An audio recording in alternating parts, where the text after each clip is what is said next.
Ketel Marte is an all-star starter, and we are talking about why he deserves all the flowers. We also have more on this finale against the Giants and if this is an absolute must-win, plus some more from the farm, as well as Throwback Thursday. You know what we do on this show. Don't you go anywhere. We're starting in 30 seconds.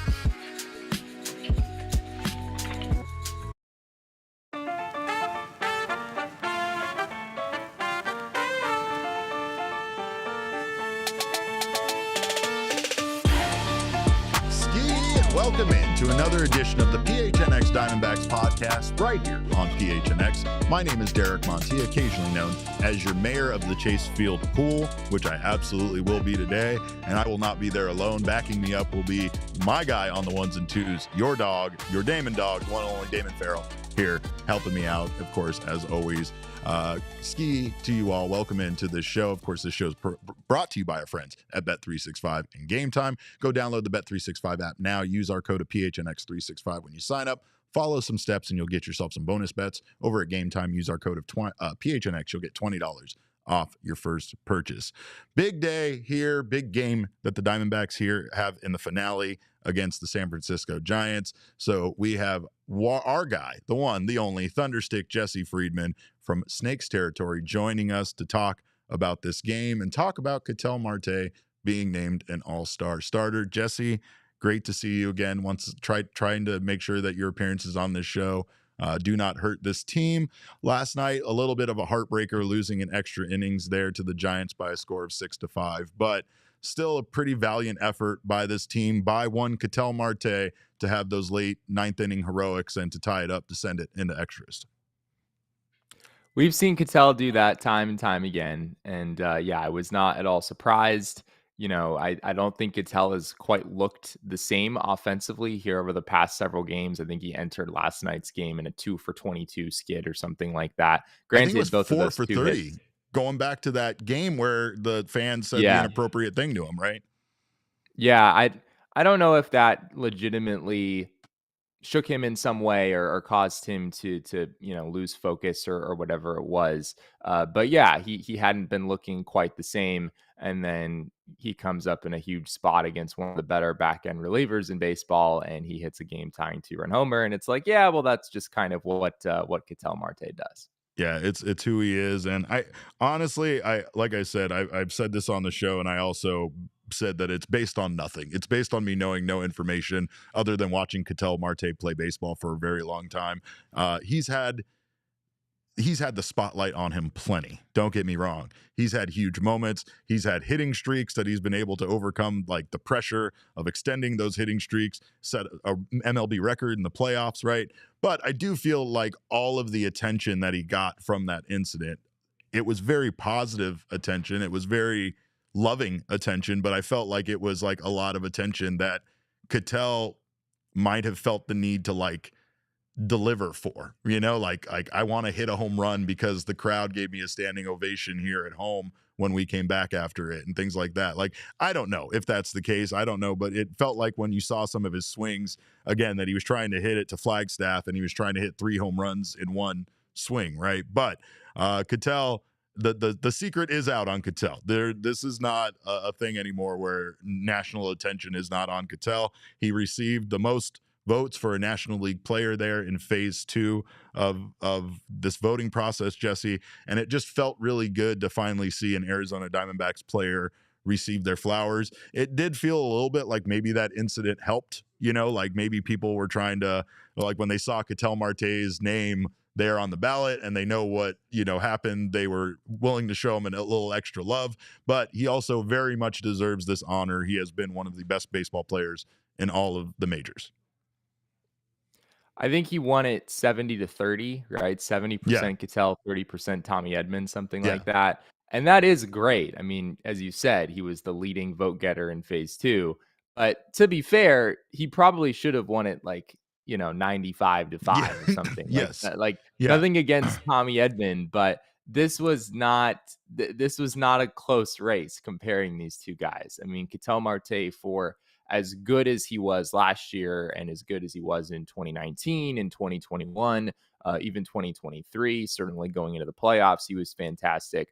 Ketel is on a different level in 2025. I mean, he has a 172 WRC plus after hitting that late home run yesterday. That is far and away the highest WRC plus that Ketel has ever had in a Hmm. major league season. And I mean, he has 18 home runs in 60 games. Like, that's ridiculous. I mean, that's like His a pace of 45 plus home runs in a Yeah, full season. 39 RBI, 18 home runs, 999 OPS. His numbers this year are crazy. And, Um, and one thing that Jesse said that I yeah, think he got wrong: everything against Tommy Edman. yeah, Literally yeah. everything against Tommy Edman. You're never gonna get Damon to excuse that. Well, we talked They about the don't play the same sport. well, it's that's the fraudulent voting process here, right? Where like it feels like there's always this wave of the more popular team. In this case, it's a very very popular team, and the Dodgers getting votes for guys that probably don't deserve it, probably don't deserve to receive nearly the amount of love that they're getting. It's a flawed process when it at least comes to voting for starters in the major league, in the All-Star game, right? But luckily they have the rest of the process, which should allow some other Diamondbacks players to get in. But right now, this is all about Ketel. We have Tori talking about Ketel, again, no longer being a secret, and everybody kind of knowing about how good he actually is. Yeah, that feeling is emerging quickly. I think for pre 2020, he was a little bit of a secret here in Arizona in the desert. But I think the world is quickly taking notice. The baseball world is quickly taking notice throughout this entire industry of ours. He is, in my opinion, the best second baseman in the National League. I hope he gets that nod. And I feel strongly when I say that. He is still growing and learning and getting better. But overall, I think he's a household name. You go on the East Coast, you're going to see people that know Ketel Marte now for sure.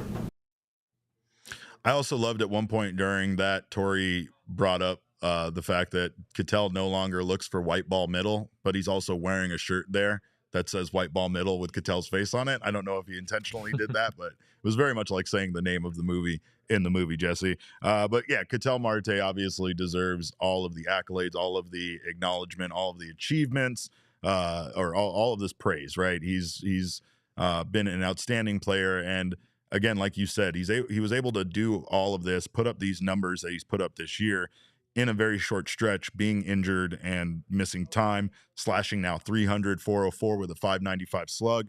All that's good for a 999 OPS and those 18 home runs and 39 RBI. Just an impressive, first half for him that wasn't really a half.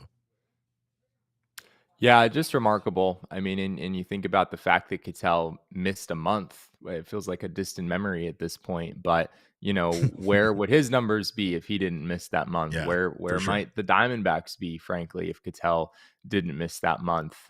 Yeah, I mean, it's been just an unbelievable season for him, and glad he's getting the respect that he has long deserved. That is for sure. I know this is probably a topic for another time because we could debate this for very long, but I mean, does Ketel now sit atop of the organization for you as one of the best in franchise history? I mean, like again, it's like there's a lot of debate that you could put here, but there's four room for four faces on that Mount Rushmore of Arizona Diamondbacks greats, and it feels like Ketel might have just saddled up next to Paul Goldschmidt on that Mount Rushmore. I think that's pretty fair to say. I mean, looking at career WAR in Diamondbacks history, Randy Johnson, of course, is still number Just one. I'm not it's sure if absurd. Ketel is going to get there. But yeah, I mean, Paul Goldschmidt is at 39.9, and then Ketel is at 31.8. Given the contract that the Diamondbacks just signed with Ketel before the season started, I think it's pretty dang likely that Ketel Marte before too long is going to pass Paul Goldschmidt for career WAR, and it doesn't necessarily mean that Ketel is a better player than Gold. I mean, Goldie was obviously elite for basically his entire career in Arizona. I think Ketel has been a little bit less consistent than that. But I mean, Ketel at his Sure. best, like what we've seen this year, is, I mean, you could probably put his numbers this year up against, any season that Goldschmidt had. Granted, he did miss that month, which is, that's going to limit what his end of season numbers can ultimately look like. But yeah, I think, in terms of offensive players, Derek, I mean, I think it's Goldie, I think it's Luis Gonzalez, and I think Ketel Marte is kind of right up there in that conversation at this point. That's a great group to be a part of. Third career All-Star nomination or selection there for Ketel, second consecutive starting selection at second base. He is the first National League second baseman to win consecutive fan-elected starting assignment since Chase Utley did it 5 times in a row from 2006 to 2010. That it seems, I'm old, so that seems like yesterday to me, but that's 15 years since second baseman has done that, which just goes to show how there's really not that many elite second basemen in Major League Baseball. It's a great point, and it's a huge reason why Ketel is as valuable as he is that the Diamondbacks are getting elite level production from a position where, pretty much every other team in the league has like a league average player or worse. I mean, the fact that Tommy Edman was the runner up in this process, I mean, Tommy Edman is hitting below 250 with, I think it's a 103 OPS Yeah, plus. Like, he's basically been a league average player. Maybe there are players who should have been finalists over Tommy Edman. Obviously, playing for the Dodgers gives him a bit of a leg up there, but you're not going to find any team getting anywhere close to the production that the Diamondbacks are at second base. Jesse, with that being said, and how much better he is, how many more years of Ketel Marte doing exactly this before we're talking about Hall of Fame discussions? I did have this thought recently. Like, is there a path where Ketel, if he just rattled off, continued to rattle off these crazy seasons like he's had the past couple of years, like, even though his career up to this point is, certainly does not look Hall of Fame worthy, if he just keeps doing this for long enough, you feel like at a certain point he would put himself in that conversation. He's at 34.3 career WAR right now. I think getting to 50 is kind of like the bare minimum for any kind of consideration. So he's 16 WAR away from that. And the Dbacks just signed him to this big deal where, he could be a Diamondback through 2031. So that, that's 6 more seasons after this one. That is enough time to accumulate, another 15, 20, 25 WAR to put himself in that conversation. But he'd have to be pretty consistent. It's been a little off and on for him so far. He's obviously struggled with injuries. So I think it's an uphill battle, but I don't think it's impossible that Ketel brings himself into that conversation at some point. It could be one of those situations, Jesse, where honestly, the only thing holding him back might be the fact that he is going to miss out on MVP awards and other potential accolades that would help that case due to what's going on over here in Los Angeles in our own division, right? But if Ketel, I think, can add to that trophy case and can bring home, some sort of MVP, whether it's some sort of playoff, like World Series MVP or something of that sort before his time is over, I think it helps solidify his case. But the thing I love most about Ketel is I feel like when all is said and done, Marte might end up being the longest tenured Diamondback in franchise history. And I feel like every time we speak to him, he reiterates the fact that he loves it here. And in fact, my favorite quote from him was Steve Zinsmeister was talking to him, getting a little brief interview with him about the All-Star selection. And he said, "Arizona is my house." Now, I know he was going for Arizona is my home, but I want to put Arizona is my house on a shirt, Jesse, because Arizona is Ketel's house. Whose house? Ketel's house, right? So it felt very cool to hear him say that. And I mean, again, it's just it's great to see a guy that wasn't even the centerpiece of the trade that he was involved in that brought him here to Arizona flourish in the way that he has in his time here. It's been again, just Damon's a little tired of good stories and my fun, happy, sappy stories, but there's a great story there in regards to how Ketel became, one of the best baseball players here in his time as a Diamondback. That would be pretty remarkable. I mean, I think it's a player option for him in 2031. So, I mean, if he picks that up, then he would have been a Diamondback from 2017 when they first acquired him to 2031, which is 15 years with one team. I mean, that That's is, wild. I mean, Paul Goldschmidt was here from, I think 2011 was his debut, right? And then he Yeah. he obviously was traded after the 2018 season going into 2019. So that was 8 seasons for Goldie. And Goldie is obviously this franchise icon. We're talking about Ketel potentially have been a Diamondback for twice as long as Yeah. Goldie, essentially, Yeah. when all is said and done. That's a crazy, crazy thought. It really is. It really is. Well, and Ketel might not be the Diamondbacks' only all-star. Obviously, we move on to this other phase where guys could be selected. Torey discussed it briefly prior to yesterday's game. Here's what he had to say about some other guys he thinks deserves the nod. Very, very hopeful. I want to remain as optimistic as possible. I think we have several that deserve nods. Gino is one of the top, one of the guys that's tops on my list. I think Corbin's right there. I think the next layer is Perdomo and Merrill Kelly. Merrill, I think, his whip is just barely over 1. He wins today. He's tied for the league lead in wins. He's going to have a chance to go out one more time at least and throw and add to that total. I want the best for these guys, and they all deserve it, in my opinion. But I know that I'm not the only person making this decision. Hopefully, the players who vote for the next level of guy has put his name or put their names in there. I think they all deserve it. Those 4 that I mentioned. I think we could all agree with that. Obviously, we don't know how Corbin's injury is going to prevent him from participating in that. Torey suggested a few times that Corbin's working his way back to try to be ready by the All-Star break, which is really weird considering we're talking about a fractured bone in your hand.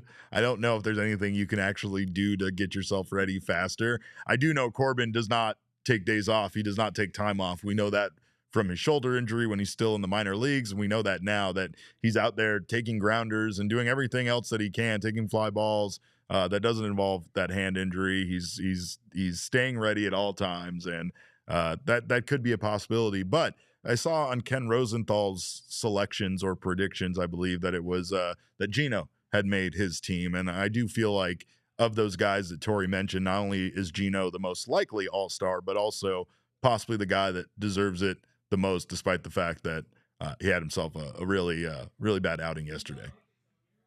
Yeah, yesterday wasn't great. We can just set that one aside. But yeah, Gino, I think has a legitimate shot here, especially with what happened to Max Muncy yesterday.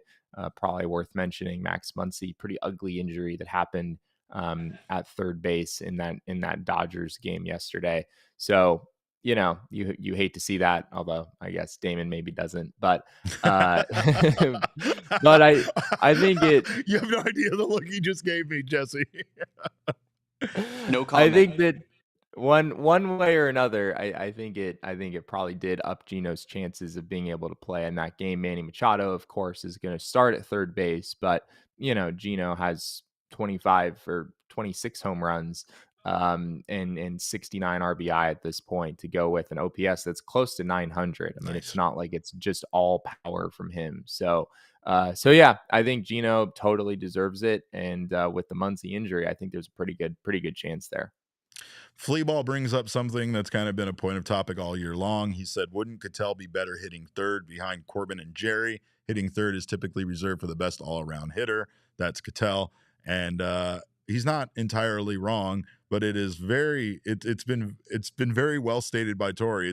He's made it very clear.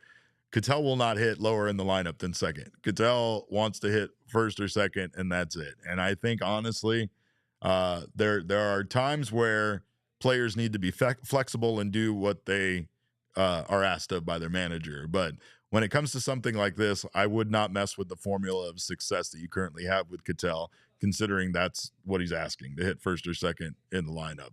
Not sure what his reasoning is behind that. I'm not sure why Ketel likes hitting that high in the lineup. You are right. I mean, it does feel like Ketel with his power and with his other numbers that it might be beneficial to this team. Honestly, it'd be beneficial to this team to have anyone that's hitting better right now than Pavin hitting third. Pavin really does seem like he's struggling there, and it's causing the lineup to struggle. And especially when those guys in the first two spots, no matter who it is, are getting on base. It seems like it's really causing the offense to stall out when you don't have a consistent hitter there in the 3-hole. But gotta honor Ketel's wishes on that one, I feel like. Yeah, it's tough. Pavin really has struggled lately. I totally see where people are coming from, not wanting him to hit third anymore. I think that's a valid point, but I don't know if I don't know if the solution there is to move Ketel down. I mean, who are you Right. moving up at that point?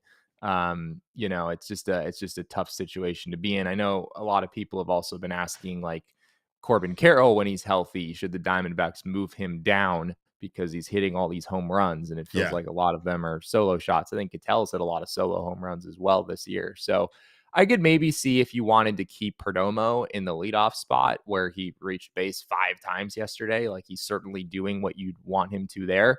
If you wanted him to lead off and then maybe Ketel hits second and Corbin hits third, like, I wouldn't have a problem with that.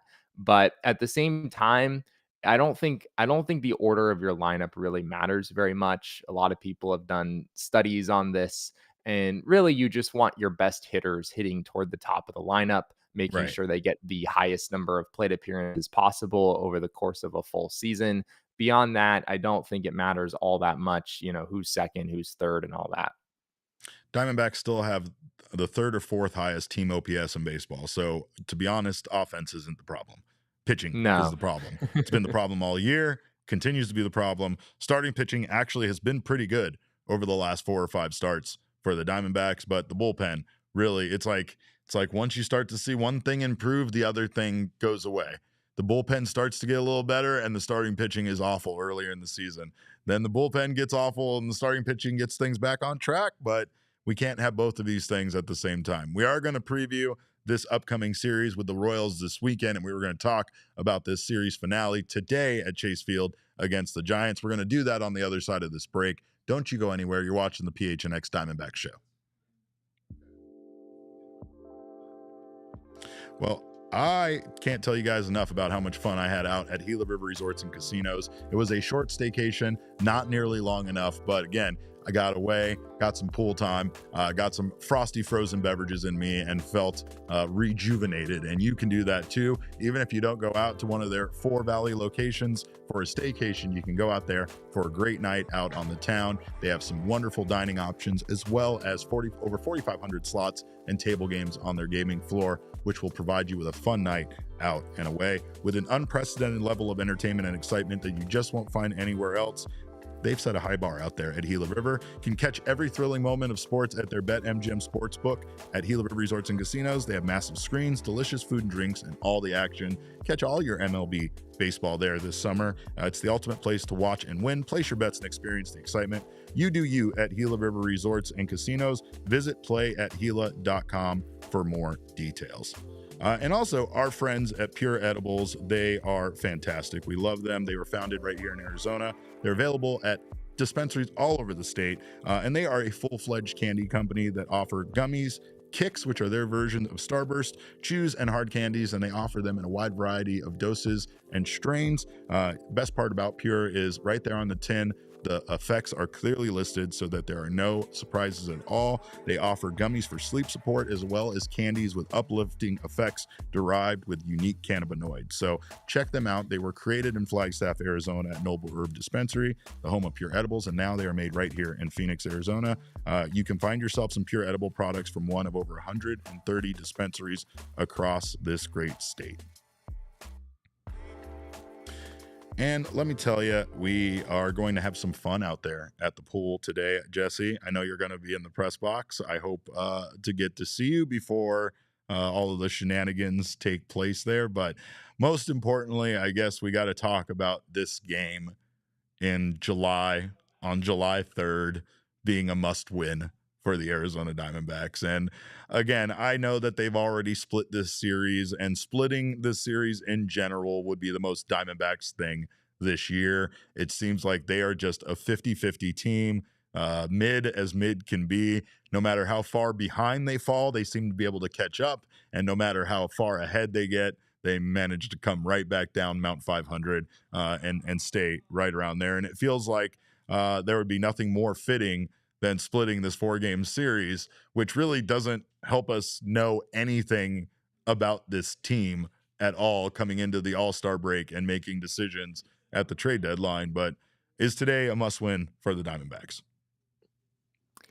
Well, you know me, Derek. I don't know if I can say that any game in early I July know. is must win. You can't even I say can't. games in September sometimes are must win. So, but that's because you're realistic, right? I mean, again, even winning this game, does it really tip the scales in the favor of the Diamondbacks being more buyers at the It's trade because deadline? Jesse is so literal. That's what it is. So when you say it's a must win, it's like, well, technically it's not a No, must it's not, win. because there's still It's only a must win a lot of baseball if to be you played. lose, you're eliminated in Jesse's eyes. That is technically how it works, but Sure. yeah, it's a very important game. It is a very important game. I'm definitely willing to say that. And yeah, I mean the Diamondbacks sit.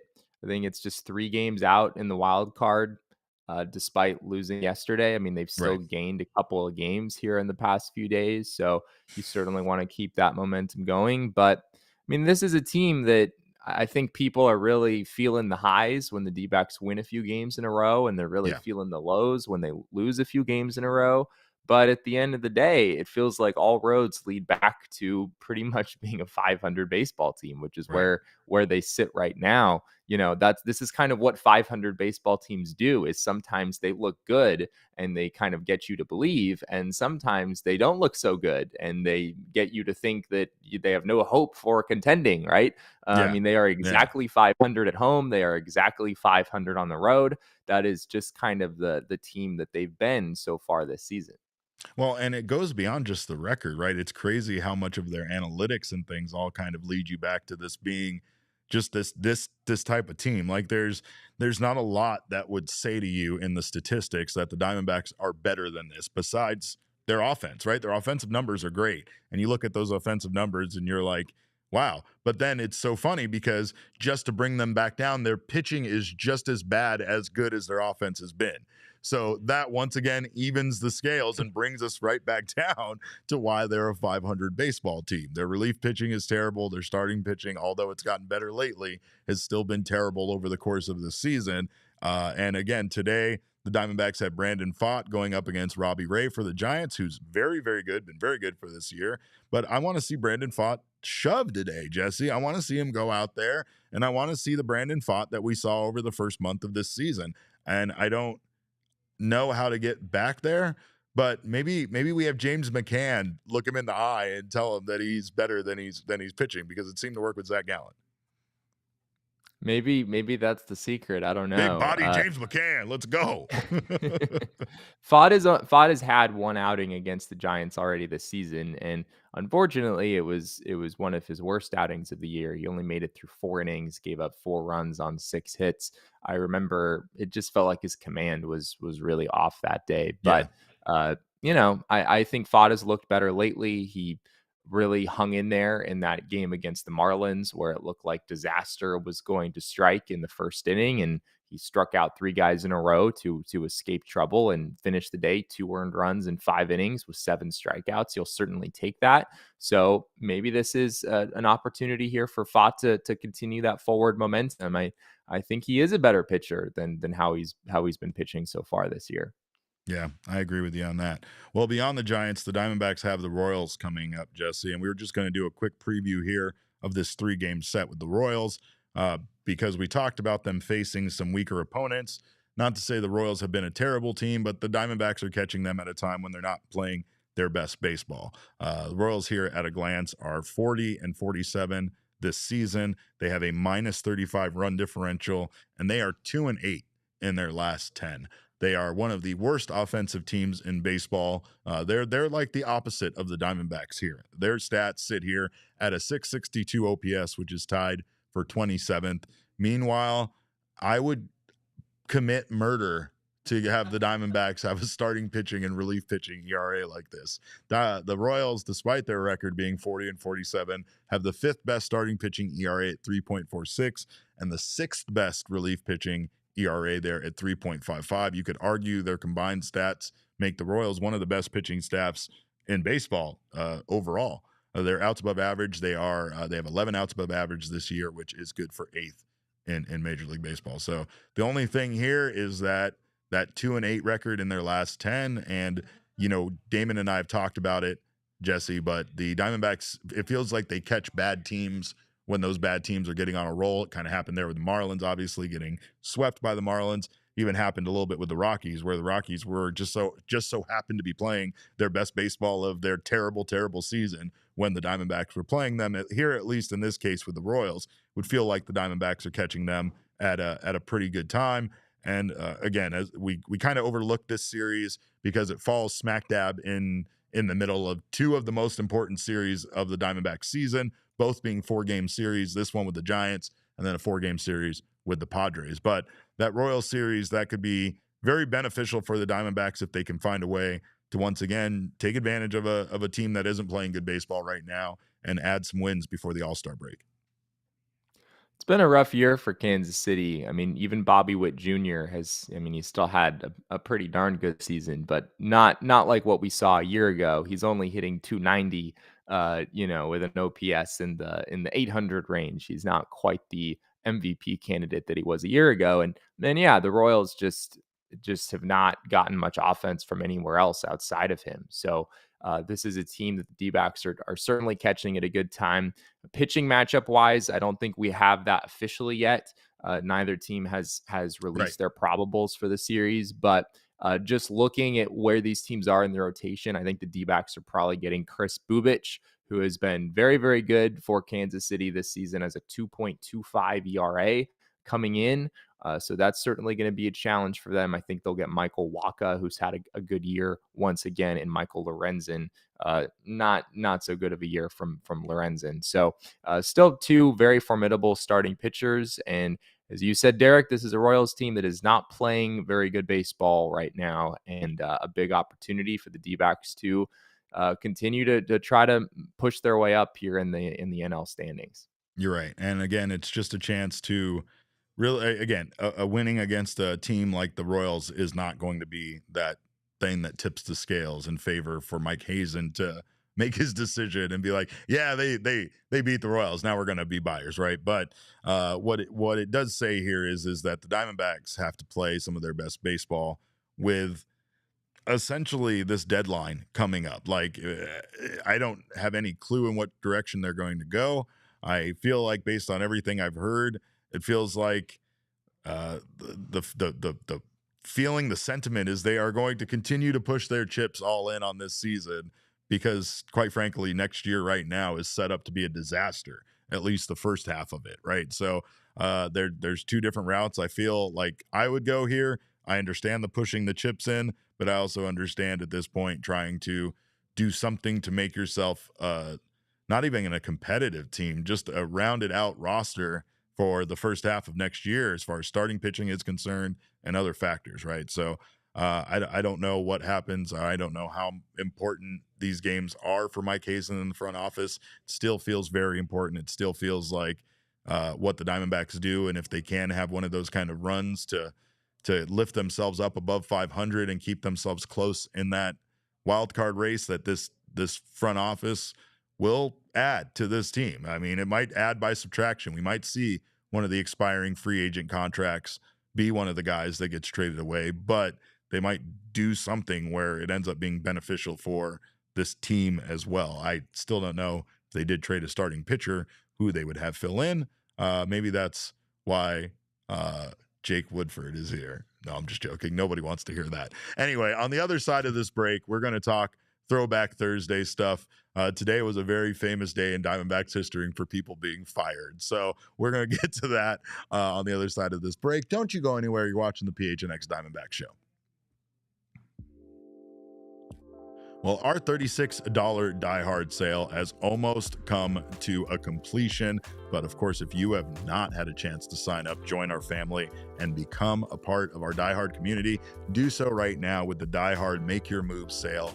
Right now, you can get it in honor of the NBA free agency season. We want to give you the access to the best Suns coverage in the Valley for the best price ever. Not only catch the Suns boys over there at PHNX Suns, but of course, get everything from our guy Gerald over at gophnx.com. Be part of the Suns community in our PHNX Discord, and be part of the Diamondbacks community, which is just as good, if not maybe even better. I'm not going to get competitive, but on a day like this where we're going to be hanging out at the pool, I'm going to let you guys know we have the best diehard community. So join us for the price of a t-shirt. Essentially, you'll get discounts on all of our events and future purchases, and you'll also get all of the best coverage for all the sports here in the Valley. So sign up today over at gophnx.com. Also, we love our friends over at All Pro Shade Concepts. All Pro Shade Concepts wants to help extend your outdoor living space this summer, which can be really ruined by how hot it is outside. Trust me, I walk outside at 8 a.m. and it's already too hot for me, but it wouldn't be so hot if I had myself some fancy shades from our friends at All Pro Shade Concepts. They have hundreds of designs and colors to choose from to match any home. They can also work with your HOA to ensure that they are HOA compliant. They have motorized and retractable awnings that work with remote control. You can add LED lights to them. They also have roll-down patio shades that can keep your patio up to 20 degrees cooler and block out 95% of those harmful UV rays. You can also put those rolled-down shades in your home, like Espo did, and block out some of those, windows that might face the sun in the afternoon or the morning. They are the most trusted local shade company, voted #1 by Ranking Arizona for patio shades in 2024, and they have a BBB A+ rating with over 1,000 5-star reviews on Google. Give them a call at 623-204-1476 or visit allproshadeconcepts.com right now to schedule your free estimate. Well, let's take a look. We got some super chats, don't we, Damon? At least one I see there from Fleaball. Fleaball says, why does Torrey keep putting left-handed together in the lineup? Pavin Naylor, then 2 right-handed, Gino Gurriel. It hurt last night when they brought in a lefty late. Got any thoughts on that? Yeah, that's an interesting point. I think part of Torrey's calculus with having Pavin third is that you can pinch hit for him like we saw the Dbacks do yesterday. And so you kind of feel like you always have the platoon advantage, or at least most of the time you'll have the platoon advantage. Sure. We certainly saw Torrey do that last year with Jock Peterson and Randall Grichuk. He had no issues putting Jock in the number 3 spot because Correct. If the team countered with a lefty, you could just bring in Randall Grichuk and then, things look pretty good in your favor. Yeah, you at got that point. flexibility. Right. Yeah. But, we were talking about this earlier in the show, and I think there's a pretty valid reason to, question if Pavin really should be hitting that high in the lineup, given the way that he's hit for really the past 2 months or so at this point. It really Very much has so. been a rough go for him. So I think there's a case to be made that you should slide someone else up into that spot and maybe shift Pavin down. But I'm not totally sure who that is. I mean, do you want to slide Naylor up and then you have, when Corbin Carroll comes back, then you would have 2 lefties and a switch hitter as your first 3 hitters. I don't know if people would prefer that. Or if Perdomo stays at the top, we talked about earlier, maybe Corbin Carroll becomes your number 3 hitter. Maybe that's something that people would like to see. But I don't think Torrey's going to break off from having Corbin and Ketel as his top 2 hitters. I just don't know if I could really see that happening. I need to know what Torrey's mom thinks. That's the only person whose she has the final say for that's sure. whose lineup advice I want to follow. But yeah, no, you're totally right. Jesse, you know what we do on Mondays? You remember that. But on Thursdays, we throw back. On Thursdays, we get ready for Serpientes Friday by getting a little purple and teal going. And on this day, not on this day, but a few days from now, on July 5th, 2000, Luis Gonzalez did a very fun thing. He became the first Diamondback player to hit for the cycle when he homered in the 9th inning against the Houston Astros. So that was the first cycle in team history. You were just bringing up Gonzo as being one of the best offensive players in baseball. Obviously, there's no doubt about that. But when you talk about Diamondbacks legends, it's really cool that Gonzo has been a part of the organization in some way for as long as he has, right? Like, it is a guy that literally became a superhero for sports fans here in the Valley, delivering that hit for the Diamondbacks in the World Series.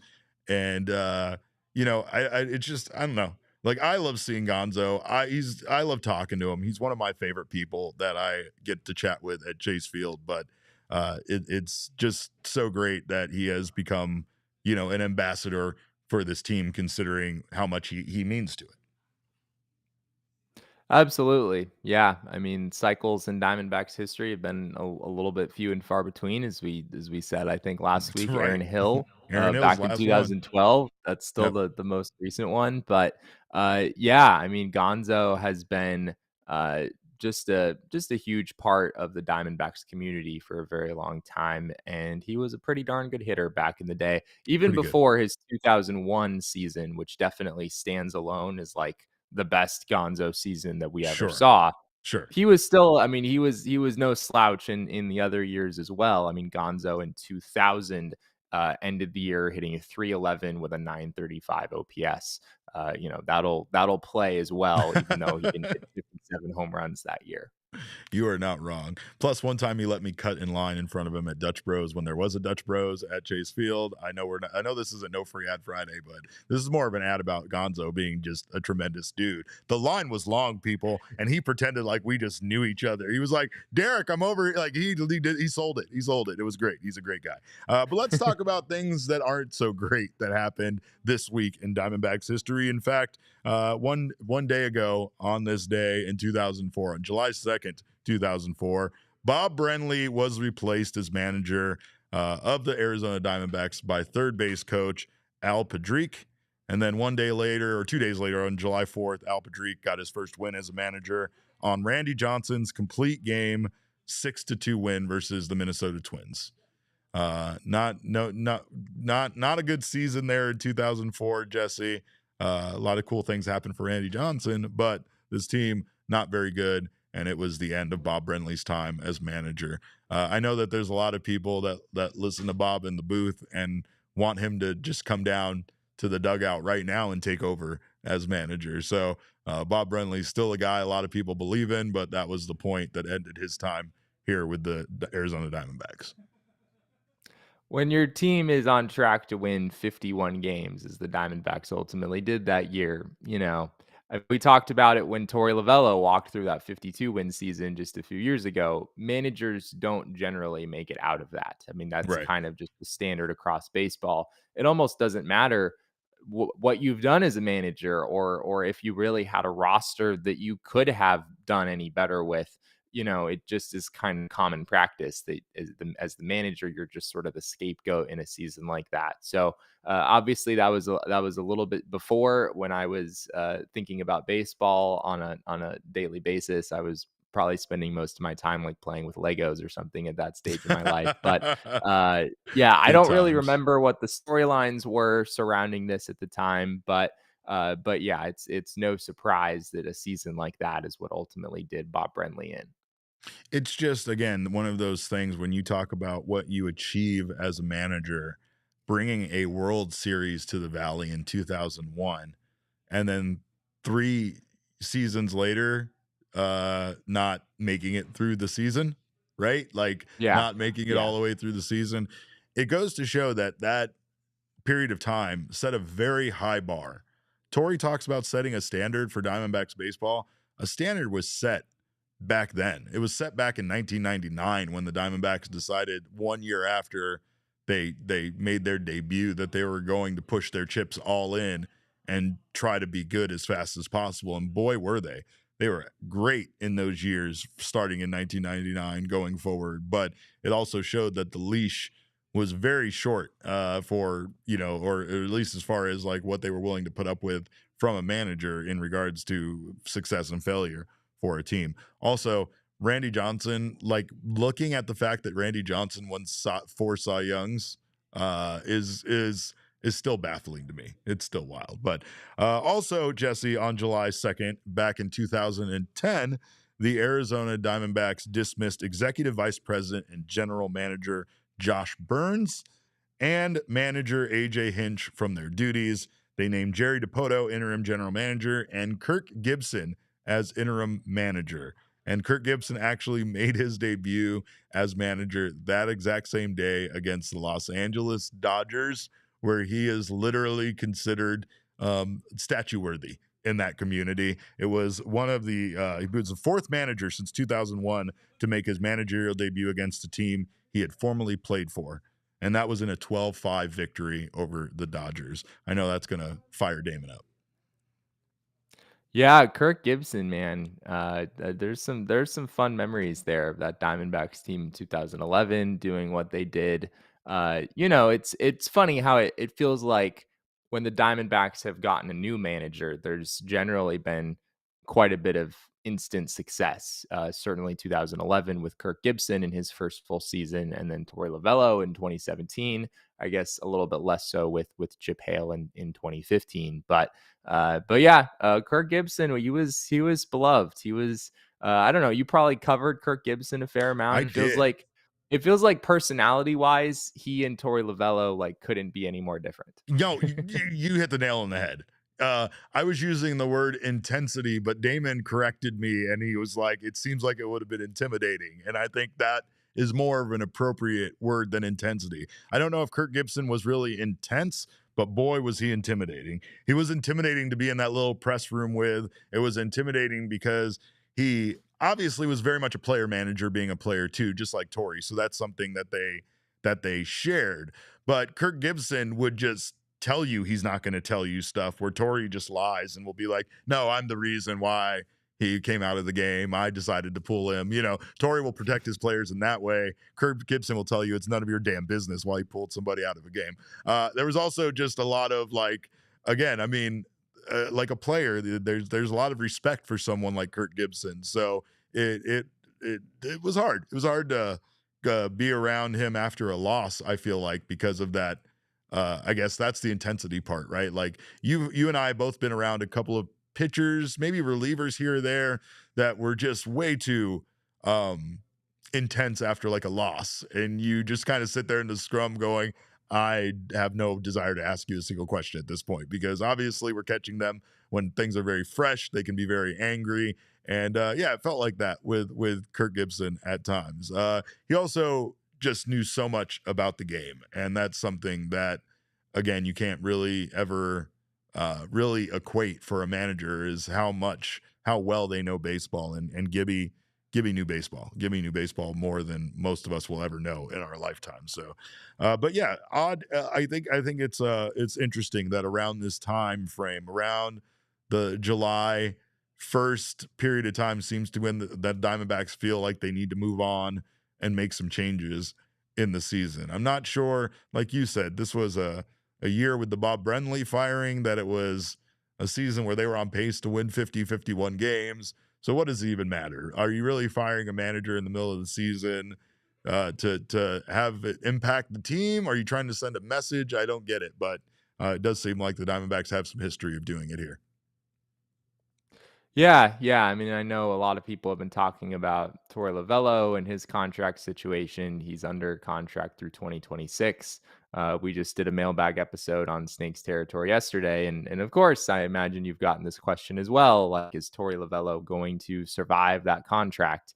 And I don't know about you, Derek, but I would be pretty much shocked if the Diamondbacks let Torey go during this 2025 season, Right. almost regardless of how it goes. The team has had so many injuries, and they're still in the thick of the race. It's not like they're totally buried.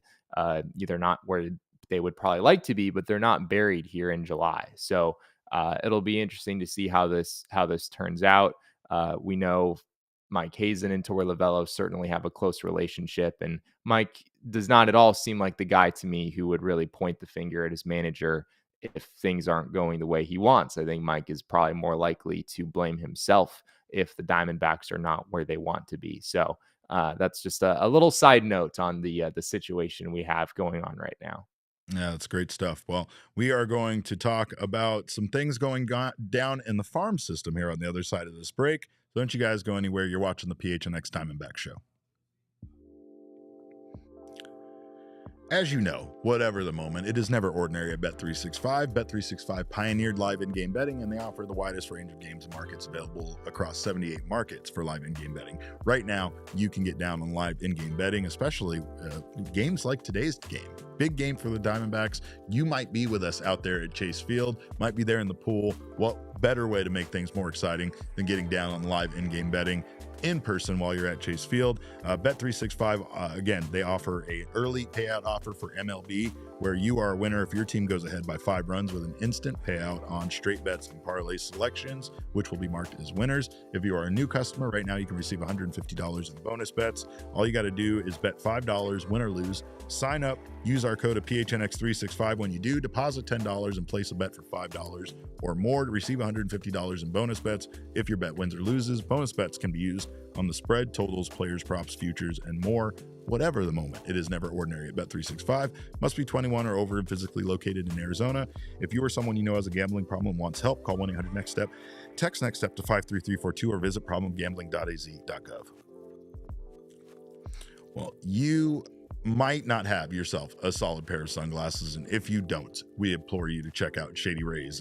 Even if you do have good sunglasses, you might be able to get yourself a better pair of sunglasses over at Shady Rays, and it goes for not just when it's sunny out.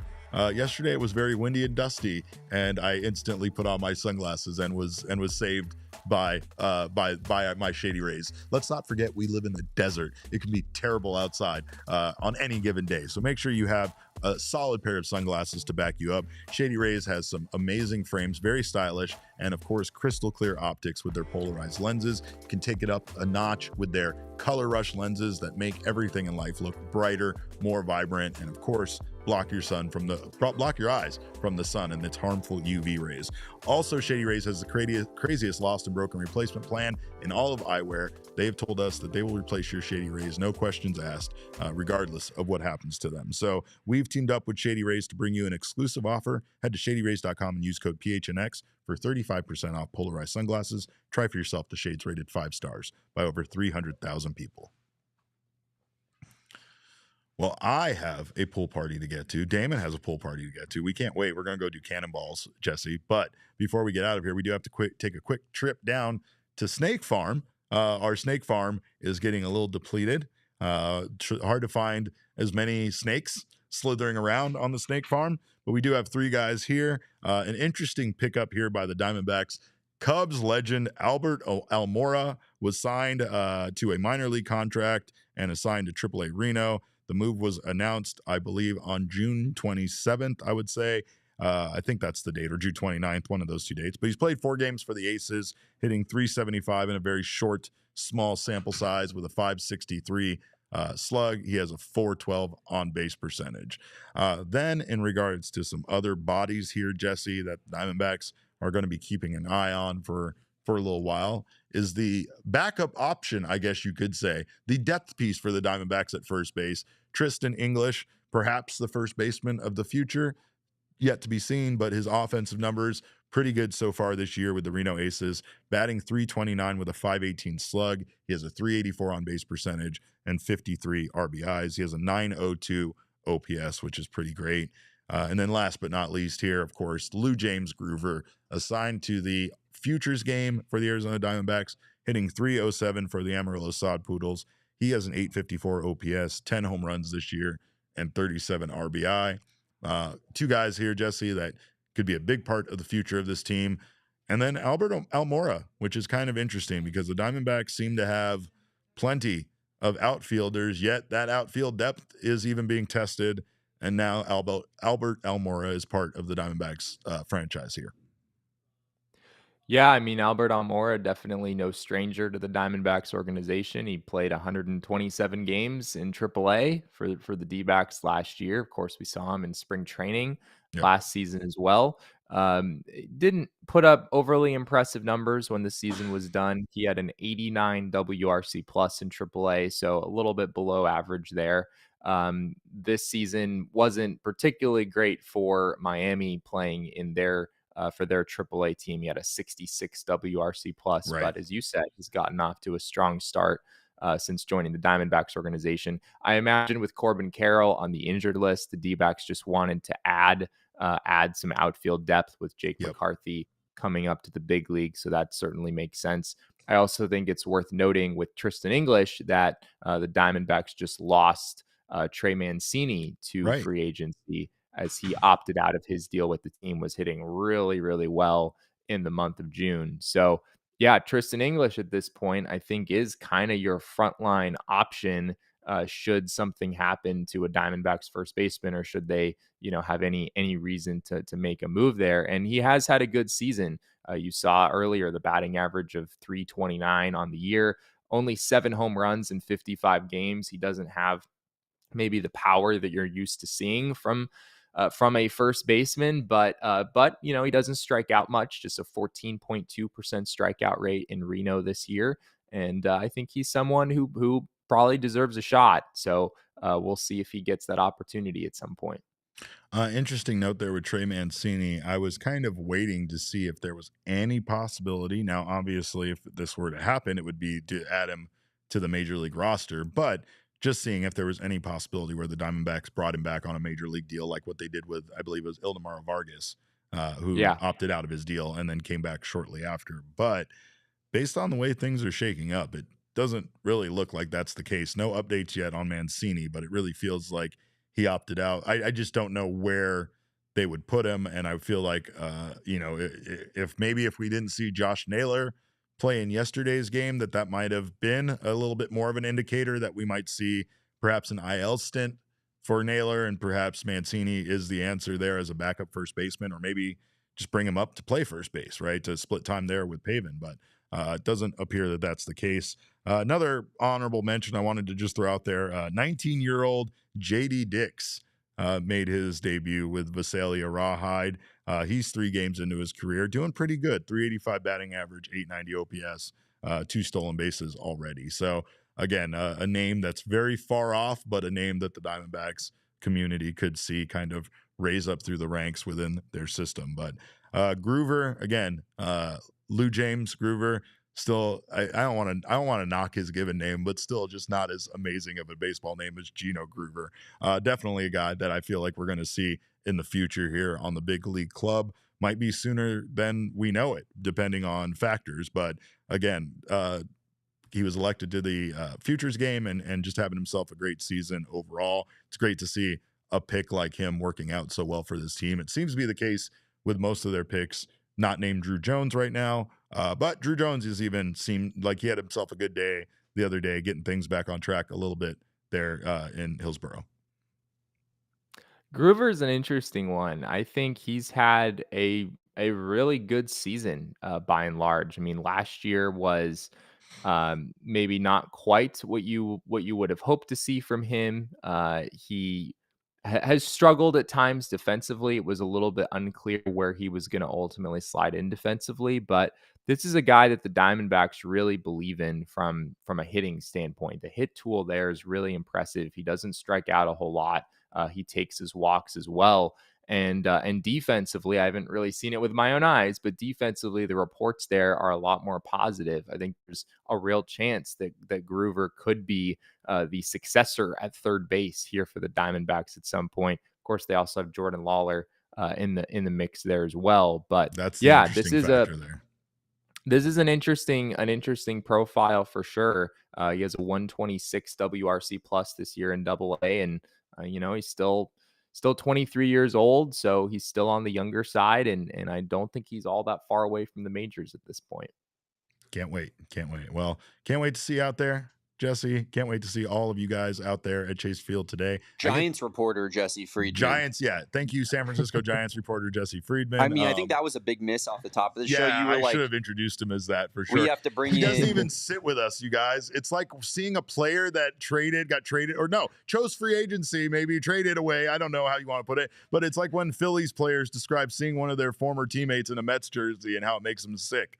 Jesse's sitting over there with the Giants media away from me and Jack. We sit there and text him and throw paper airplanes at him across the room. And with the Giants series coming up, we're bringing on Giants expert beat reporter Jesse Friedman. He hates that part, but we love you. Thank you for coming on, Jesse. You can follow Jesse at Jesse and Friedman. Make sure to check out Snakes Territory. You can find it online on social media at Snakes Territory, and of course everywhere you get your podcast, YouTube, all of that stuff. Thank you again, Jesse.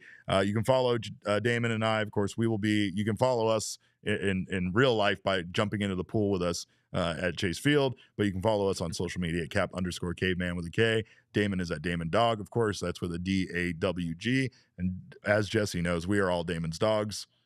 Bark, bark. Our show is at PHNX_Dbacks, but as always, all roads lead to at PHNX_sports on Twitter, Instagram, and Facebook.